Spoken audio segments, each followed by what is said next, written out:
47% of Americans are living check to check and don't know how they would produce $400 for this emergency if it pops up. The results, like you said, was shocking. And one of the reasons why it's shocking is because our economists really hasn't really tracked this type of data ever, and it's like a brand new field of economics. I mean, it's not brand new, but just to get into the weeds and to really drill down on exactly how the consumer is doing, they haven't really did that in the past. So the first time they did the study, they said since 2013, and obviously that's coming out of the Great Recession. And the Great Recession was an eye-opener because after the Great Recession, economists were really interested in, what's going on with the consumer.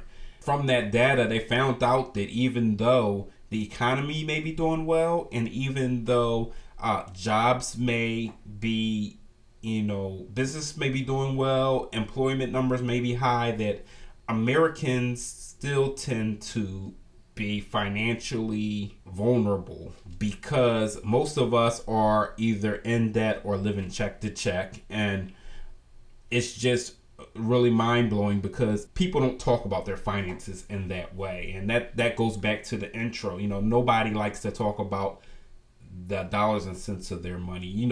When we get paid or when we are broke, we say I got paid, I got broke. It's not too many people who I would tell how much money I am in debt to, how much money I get paid. We guard that type of information, and as a society, it hurts us because we think that we're the only ones that are struggling with these things. We assume that we're personally bad with money, but in all actuality, I mean, it's a lot of people who are struggling, and from our homes, from our perspective, we don't even realize that, it's a majority of the society. So it's the societal problems. Most people are dealing with these money shortages and these emergencies that could bankrupt them. And that's very important to remember because these are middle-class people. These aren't people who are making peanuts. These aren't minimum wage workers.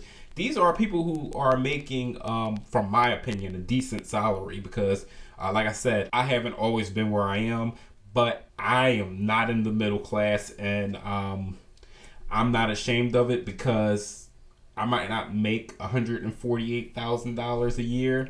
However, the real stat that you need to pay attention to is not your tax bracket. You need to pay attention to how much you make a year versus how much you spend a year. So if you are constantly bringing in $20, but you're constantly spending $25, that $5, that's going into debt. That's going to create a cycle where, by the end of the year, you are in debt more than just that $5 per week.